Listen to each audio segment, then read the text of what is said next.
રાજ્યમાં કાયદાનો ડર નથી રહ્યો કારણ કે અસામાજિક તત્વોનો આતંક, ખુલ્લેઆમ ગુંડાગર્દી, હત્યાઓ આ બધું સાબિત કરે છે કે હવે ગુનાહિત પ્રવૃત્તિ કરતા લોકોને હવે પોલીસ અને કાયદાનો ભય નથી।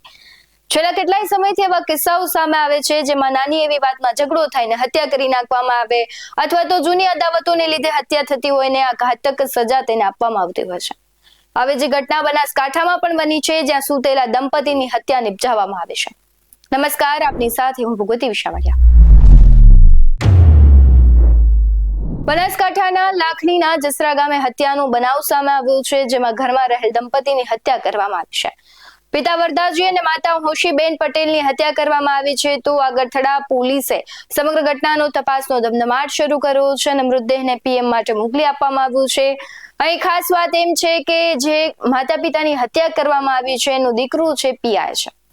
પીએમ થયા બાદ મૃતદેહ પરિજનોને સોંપવામાં આવશે તો તીક્ષ્ણ હથિયાર વડે હત્યા થઈ છે તેની માહિતી સામે આવી ત્યારથી પોલીસે સમગ્ર ઘટનામાં ઝીણવટભરી તપાસ શરૂ કરી છે। ઘરમાં જ્યારે દંપતી સૂતું હતું અને તે સમયે અચાનક હત્યારાઓ ઘરમાં પ્રવેશ્યા અને ઘટનાને અંજામ આપ્યો હતો।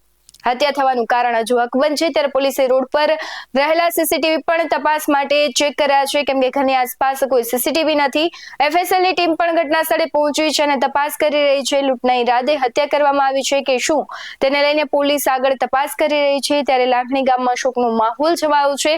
ખેતરમાં રાત્રિના સમયે સૂતા હતા તે દરમિયાન અજાણ્યા શખ્સોએ કરી ઘાતકી હત્યા કારણ કે ખેતરમાં ઘર હતું અને ઘરના ફળિયામાં જ્યારે પીઆઈના જે માતા પિતા સૂતા હતા ત્યારે તેમની હત્યા કરવામાં આવી છે। પોલીસની પ્રતિક્રિયા સામે આવી છે તેના પર નજર કરીએ। અમારા આગથરા પોલીસ સ્ટેશનના વિસ્તારની અંદર આવેલું જસરા ગામ છે જેનું એક આજે છે એનો સીમાડો છે।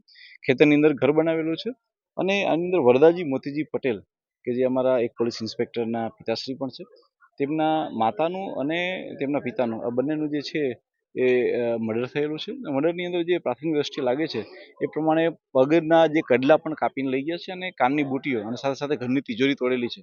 હાલમાં પ્રાથમિક દ્રષ્ટિએ એ ચોક્કસપણે એવું બની શકાય એવું છે કે જે વ્યક્તિ આવેલા હશે તેણે ચોરી અને લૂંટના આશયથી આ ઘટના કરેલી છે કારણ કે એમના ગળામાં પહેરવાના અને કાનમાં પહેરવાના સાથે સાથે પગમાં પહેરવાના ઘરેણાને બી કાપીને લઈ ગયા છે એવું છે।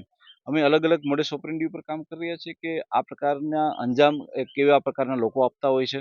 એવી કઈ ગેંગો હોય છે કે જે કોઈ એવા વિસ્તારમાંથી આવતી હોય છે કે જે આ પ્રકારનો અંજામ આપતી હોય છે એની પર કામ કરી રહ્યા છે। હાલમાં અમારી એફએસએલની ટીમ અને અમારી ડોગ સ્કોડની ટીમ પણ આવી ગઈ છે કે જે ડોગની ટીમ જે છે એ અલગ અલગ શોધી રહી છે કે કઈ દિશામાંથી આવા જે છે એ લોકો આવ્યા હશે।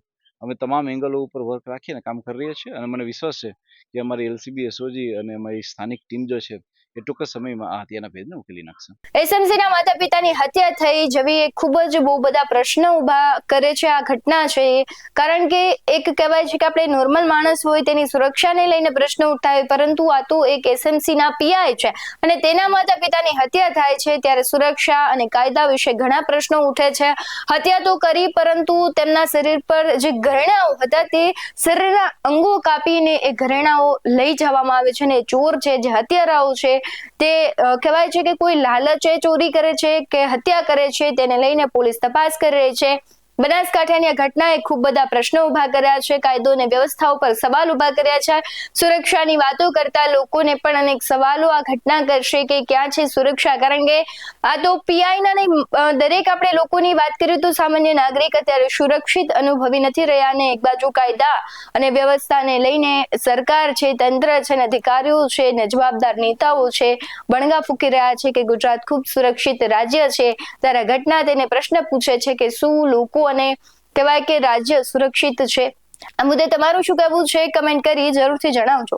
આવા જ વધુ અહેવાલો સાથે ફરી મળતા રહીશું। તમે અમારી યુટ્યુબ ચેનલને સબસ્ક્રાઇબ કરવાનું, અમને ફેસબુક અને ઇન્સ્ટાગ્રામ પર ફોલો કરવાનું ભૂલશો નહીં।